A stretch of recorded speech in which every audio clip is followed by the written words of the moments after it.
What's up, YouTube? It's the Action Figure Grader coming back to you with another video. This time we're going to focus solely on the Power of the Force line of vintage Kenner figures. There was a seller that sold like 15 to 18 different Power of the Force mint-on card figures, and we have to go through them because there are some gems in this batch. Last 17 figures, including the very elusive Canadian yak face that sold. All of these were ungraded. I did find one other graded one that I wanted to mention while we're on the subject of Power of the Force. Before I dig in any further, I need to say thank you to 4 different Patreon supporters that all joined on the same day. Absolutely crazy. And I want to say thanks to Jester's Dead, Ian Irvin, John Emler. Thank you for your service, John. He was a former U.S. Marine. Thank you, John. And then Simon E. Rich. So thank you guys so much for becoming Patreons. It means a lot to me that all of my Patreon team allows me to make more and better videos. If you're interested in becoming a Patreon, it's patreon.com/actionfiguregrader. We've got to dig into these awesome Power of the Force items. And this seller, I don't know this seller at all, but he had like just a absolute ton of Power of the Force figures. And the first one is a B-Wing pilot, unpunched. And this is one of the most common Power of the Force figures. And just like most of the ones I'm going to cover today, if not all of them, I believe that there's one that has a clear blister. The rest of them are all yellowed blisters, and that's just kind of the way it is with these Power of the Force figures. But just epic card art there, and there's the B-Wing pilot. Most of these were in pretty awesome condition overall. This one was unpunched. Here's the back of the card. One little ding there in the upper left-hand corner, but in general, the B-Wing pilot's going to set you back the least out of pretty much every other Power of the Force figure if they're in near mint condition like this. This one sold for $193.50 on 27 bids plus shipping for all of these. Here is the one clear blister, and for whatever reason, the ATST driver on the Power of the Force card back almost always is clear, and I don't know why that is, but it must be some kind of weird mix with the chemicals that were used to make that figure. I don't know, but this Power of the Force card back very rarely yellows, and it's very easy to find this one in a clear blister, and that's not true for pretty much every other Power of the Force figure. But this one was clear blister. It did have some wear there, which the seller was kind enough to disclose on the back of the card there. On the front, there's that same color breaking crease in the upper right hand corner. Just some minor edge wear here and there, but I'd say this is probably a low 80 grade just because of that one crease. But a really nice example, and anytime you get a clear blister Power of the Force figure, even the ATST driver, which is the most common one to find clear, they sell for big money. Just very difficult to find. We documented a number of them at Hakes that were U85s straight from a sealed factory case, and even those yellowed. So even the ones that have not been exposed to sunlight do yellow very, very easily. This one sold for $430 plus shipping, 46 bids, so a lot of action on that clear blister ATST driver. Here's Ben Kenobi. This is always a pretty desirable one. This card back looked to be in pretty good condition overall. Again, unpunched, pretty heavily yellowed. And then here is just some minor edge wear near the ages 4 and up. Wording on the front there. And on this one, he didn't include a shot of the back of the card, so take that for what you will. But that still sold for $431. And, in high grade, I've seen a few of these that have been kind of graded AFA 80, AFA 85, that have sold here fairly recently for almost double that price. So I think $431 was a great price for that Ben Kenobi. Here's why I think if I'm gonna get any Power of the Force mint-on card figures, I don't have any right now.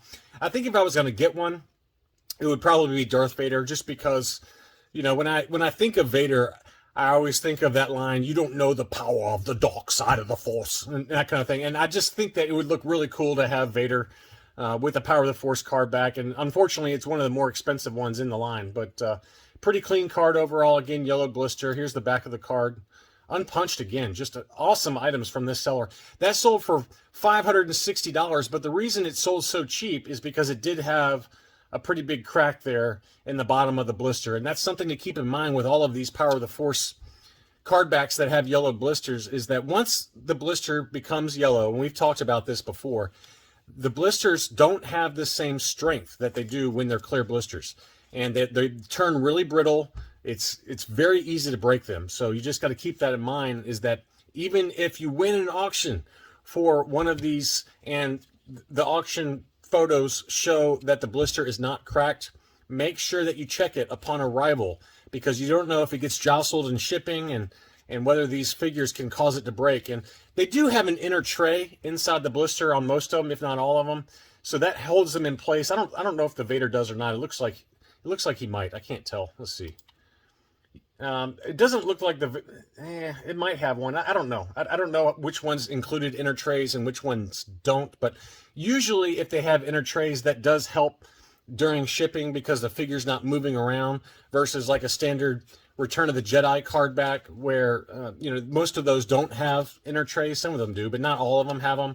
And so that figure can bounce around during shipping and cause it to break. So just keep that in mind. I still can't tell if this Vader's got an inner tray or not there. Just the photos are kind of difficult to tell. It looks like it does. It's just a very faint one here. You can see right here.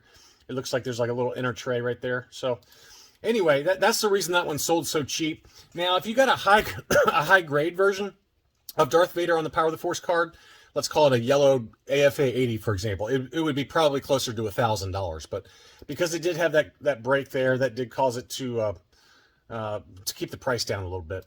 Next up is Chewbacca. Chewbacca is another pretty desirable one. Any of the first 12 figures in my mind are pretty desirable to have on the Power of the Force line, just because you get first 12 figures that, obviously were the start of the Kenner line, and then to get a Power of the Force card back, which is kind of near the end of the Kenner line, minus Ewoks and Droids card backs. It's just kind of a cool thing to get those first 12 figures on this card back. But anyway, that one sold for $550.99. Next up is a very desirable one. This one is not produced in big numbers. It's really hard to find the Luke Skywalker X-Wing pilot on the Power of the Force card back.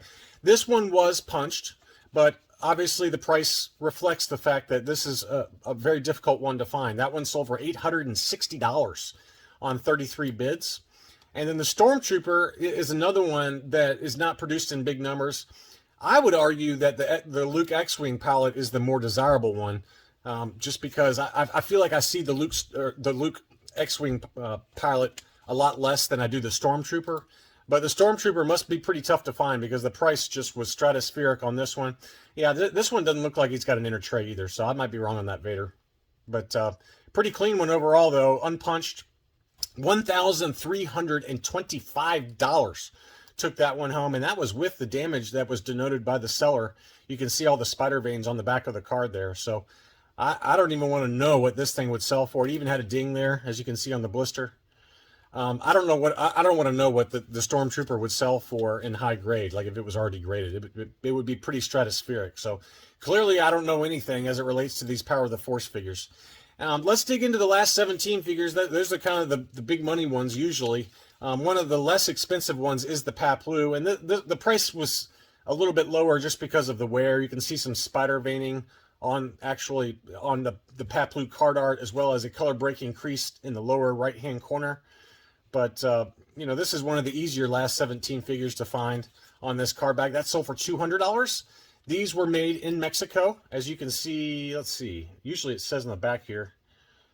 Doesn't say, but I think the Paplus and the Lumats were only made down in Mexico, if memory serves. So $200 took that one home. Barada's another very expensive one that's pretty desirable. This price was, I thought, very reasonable. It was unpunched and yellow blister again. But, I've seen some loose Baradas, not even graded, not even loose graded, can sell for, $250 to $300 pretty easily. This one did have some wear on the back near the collector coin information on the bottom of the back of the card back. But that one sold for $345 and change. Next up is Luke Skywalker in his Endor poncho, another pretty desirable last 17 figure.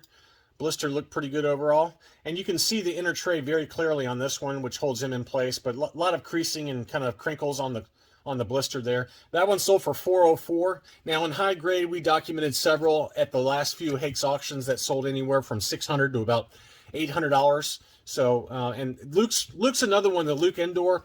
You can find him on a clear or clear-ish blister pretty easily. I don't know why that is, but it might just have something to do with the fact that most of the figure is kind of covered by that cloth. Maybe that minimizes interaction with the blister. But, as I've talked about on the channel, these blisters, as well as later Return of the Jedi card back blisters, they had a fire retardant that they used for making those blisters, and that's what causes the chemical reaction as a result of that fire retardant is what usually causes those blisters to turn yellow over time. And I think those started with the 65 back A's. The 65 back A Return of the Jedi card backs is when they started. So, and that's why you can find the 48 back free Neon Numb offer transition cards very commonly to not be yellowed. So anyway, 404.99 took that one home. Another really desirable last 17 figure is EV99. The blister wasn't too bad on this one. This is another one you can pretty much find with a clear-ish blister like this. This is a little bit more yellow than some of the ones I've seen, but pretty good shape overall. EV99 is a very fragile figure, so one thing to check out if you're looking to buy a mint on card EV99 is make sure that the figure itself is not broken, because those arms, even inside the blister, can break, and I've seen that happen before. So, but anyway, that one sold for $407. It looks like it had a piece of tape on the back of the card back, so that's what held the price down on this one. It looks like it's kind of holding together the crease that was, the hanger tab had broken away from the card back, so someone had put a piece of tape there. Again, that precludes it from being graded unless you grade it with collector archive services. They will grade the figure inside of a mint on card that has ink touch-ups or something like this where the tape has been applied after the fact. They can just grade just the figure, and it's called preserved grading. But AFA would not grade something like this, and that's what held the price down. Usually you're talking $600 to $800 for a nice high-grade mint on card EV99. Lando Calrissian, the last 17 version, Lando General. This one was unpunched. It did have a litho tear near the ages 4 and up in the upper right-hand corner, but another really nice character. That one sold for $414.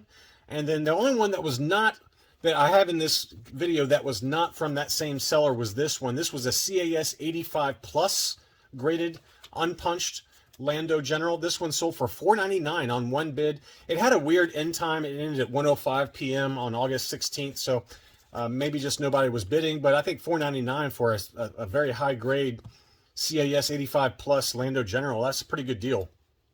Next up is Han Solo in Carbonite. This is another blister that can very commonly crack because of that carbonite block. It can kind of dig into the blister, so that's something to keep in mind if you're looking for one of these, either on the Palatoy Tri logo or on this Power of the Force card back, is that those edges of the carbonite block can poke through the blister. But that one sold for $572 on 24 bids. Next up was a Monoman. He's another one that's pretty expensive and just a massive character. Really cool looking character. I don't have him yet, but this one was unpunched. Nice clean card back overall. Just a little bit of wear here and there. He did have a spider vein on the back of the card back, as the seller was kind enough to show in the light. It didn't look like it poked through to the front, or if it did, it was very faint. You can't really see it, but that sold for $655 and change plus shipping.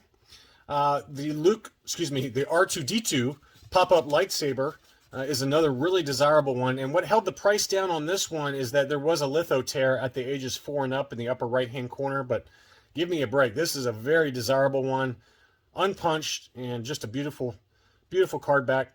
That one sold for $960. You can pretty much double that if this was a high-grade example that's already been graded, say, by AFA. Very commonly, they can reach $2,000, believe it or not, now. So just crazy, but a really beautiful example of the R2-D2 pop-up. But I think because of that litho tear, you're probably at best a 75 is my guess. They would ding you pretty hard for that pretty noticeable and prominent litho tear. Finally, we got the Holy Grail, one of the Holy Grails for the vintage Kenner line, and that is the Kenner Canada version of Yak Face. The Yak Face only appeared on the Power of the Force card back on this Kenner Canada card, and you can see the multi-language there with the French language. Beautiful example, though. A little bit of scratching there in the lower right-hand corner. Unpunched, you can see the different hanger tab type for the Kenner Canada version of the Power of the Force figures.